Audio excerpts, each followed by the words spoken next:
তিনি আহারে বিহারে আচার আচরণে অতি সাধারণ। তিনি মনে প্রাণে দেশকে ভালোবাসেন। তিনি বোঝেন কোন সিদ্ধান্ত দেশের জন্য ভালো আর কোনটা খারাপ।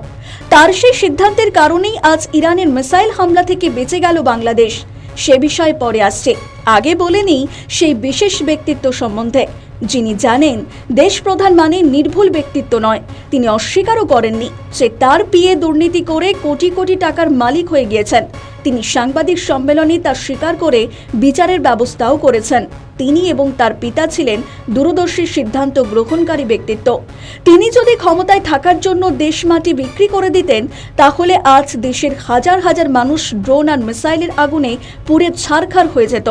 যেমন হচ্ছে কাতারের আল উদেদ নামক বৃহৎ মার্কিন ঘাঁটি, কুয়েতের আল সালেম এবং সংযুক্ত আরব আমিরশাহীর আল থাপরা এবং বাহরাইনে অবস্থিত পঞ্চম মার্কিন নৌবহরটি।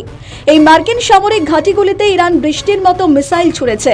ফলে সেই ঘাঁটিগুলি শুধু ধ্বংসস্তূপে পরিণত হয়েছে এমন নয়, সেখানে আশেপাশের নারী থেকে শিশু কেউ রেহাই পায়নি।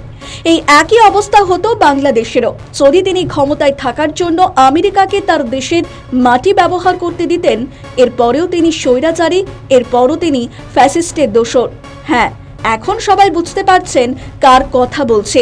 তিনি বাংলাদেশের সাবেক প্রধানমন্ত্রী শেখ হাসিনা।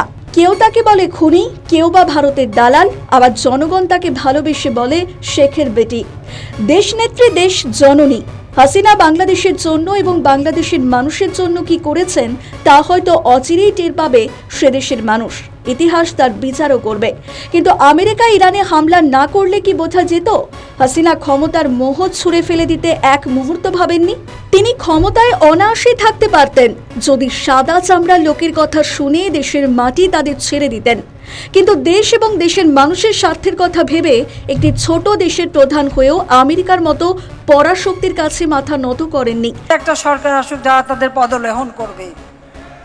বড় দেশ মোরলিপানা সব জায়গায় করে থাকে, কি এরা যাদের বন্ধু হয় তাদের তো আর শত্রু লাগে না। ইউক্রেন বন্ধু হয়েছিল, আজকে ইউক্রেনের অবস্থাটা কি দাঁড়িয়েছে, সেখানকার মেয়েরা বাচ্চারা আজকে কি কষ্ট পাচ্ছে।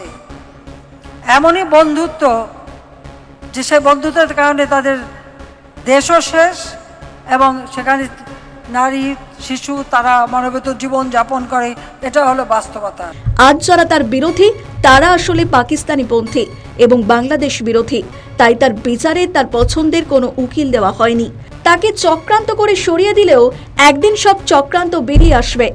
যদি এই এনসিপি জামায়াত মনে করে যে তিনি দেশবিরোধী, তাহলে গণভোটে শুধু হাসিনার ভোটে অংশগ্রহণের অধিকার আছে কি নেই এই বলেই গণভোট করাতে পারতেন। সেই সাহস নেই, তাই মানুষকে বিভ্রান্ত করে চার পার্টি বিষয় নিয়ে হ্যাঁ ভোট না ভোটের মানে কি দেশবাসী বুঝতে পারেননি। হাসিনাকে দেশবিরোধী প্রমাণ করার জন্য তাকে ভোটে অংশ নিতে দিয়ে দেশবাসীর হাতে তার রাজনৈতিক সন্ন্যাসের বিচার ছেড়ে দিতে পারতেন। ব্যুরো রিপোর্ট, নিউজ বর্তমান।